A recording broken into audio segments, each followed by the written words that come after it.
ഇത് നമ്മൾ ഡിസ്കസ് ചെയ്യുന്നത് നമ്മുടെ ഐസോമറിസത്തിലെ ലാസ്റ്റ് കാറ്റഗറിയാണ് ഫങ്ഷണൽ ഐസോമറിസം.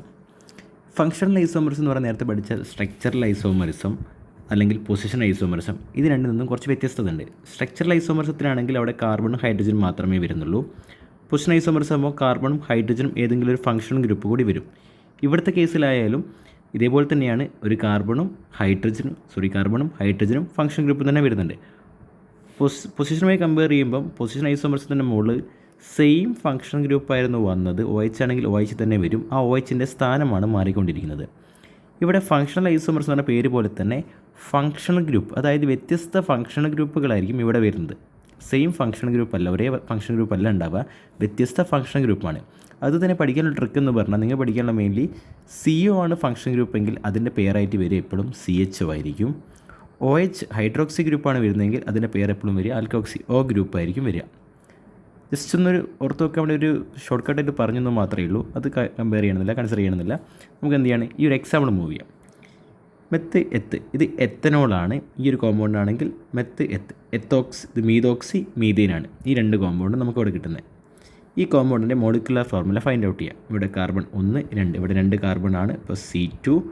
ഇനി ഹൈഡ്രജൻ്റെ എണ്ണം ചെക്ക് ചെയ്ത് നോക്കാം. ഇവിടെ 3, 2, 5, 5, 3, 6. അപ്പോൾ C2H6, ഒരു OU ഉണ്ട്. 1, 2 കാർബണും 3, 2, 5, 1, 6 ഹൈഡ്രജൻ, ഒരു OU. ഈ ഒരു കോമ്പൗണ്ടിനെയാണെങ്കിൽ ഇവിടെ 1 കാർബൺ 2 കാർബൺ C2, ഹൈഡ്രജൻ എണ്ണം 3, 3, 6, പിന്നെ റിമൈനിങ് ഒരു OU ഉണ്ട്. സെയിം മോളിക്കുലർ ഫോർമുലയല്ലേ കിട്ടുന്നത്. സെയിം മോളിക്കുലർ ഫോർമുലയാണെങ്കിൽ ഈ ഒരു കോമ്പൗണ്ട് ഐസോമറിസ് ആയിരിക്കണമല്ലോ. ഇത് ഐസോമറിസ് ആണ്. ഈ ഒരു ഫിനോമിന ഐസോമറിസ് എന്നും പറയും. പക്ഷേ ഇവിടെ എന്താണ് വ്യത്യാസം? ഇവിടെ വന്ന ഫങ്ഷണൽ ഗ്രൂപ്പ് ഹൈഡ്രോക്സിയാണ്, ഇവിടെ വന്ന ഫങ്ഷണൽ ഗ്രൂപ്പ് ആൽക്കോക്സിയോ ആണ്. ഇവിടെ OHും ഇവിടെ OU ആണ്. വ്യത്യസ്ത ഫങ്ഷൻ ഗ്രൂപ്പ് അല്ലേ വന്നത്. അപ്പോൾ ഇത് നമുക്കെന്ന് പറയാം, ഇതിനെ ഫങ്ഷണൽ ഐസോമറിസം എന്ന് പറയാം. വേറൊരു എക്സാമ്പിൾ ചെക്ക് ചെയ്ത് നോക്കാം.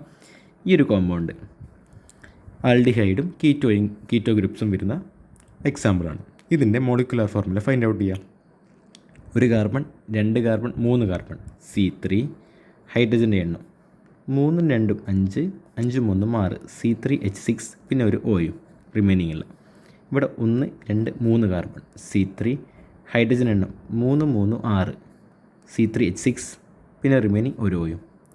ചെക്ക് ചെയ്താൽ കിട്ടി, സെയിം മോളിക്കുലർ ഫോർമുല വന്നു, ഒരേ തന്മാത്ര സൂത്രം വന്നു. അപ്പോൾ അതെന്തായിരിക്കും, ഐസോമറാണ്. ഇനി എന്താണ് ഇവിടെ വ്യത്യാസം? ഇവിടെ വന്ന ഫങ്ഷൻ ഗ്രൂപ്പ് CHO ആണ്, ആൽഡിഹൈഡാണ്. ഇവിടെ വന്ന ഫങ്ഷൻ ഗ്രൂപ്പ് CO ആണ്, കീറ്റോ ഗ്രൂപ്പാണ്. അപ്പോൾ ഇതെന്താണ്, ഫങ്ഷൻ ഗ്രൂപ്പുകൾ മാറി. അപ്പോൾ ഇതെന്തിന് എക്സാമ്പിളാണ്, ഫങ്ഷണൽ ഐസോമറിസത്തിന് എക്സാമ്പിളാണ്. അതായത് ഒരു ഫങ്ഷൻ ഗ്രൂപ്പിന് പകരം വേറൊരു ഫങ്ഷൻ ഗ്രൂപ്പ് വന്നാൽ അത് ഐസോമറിസം.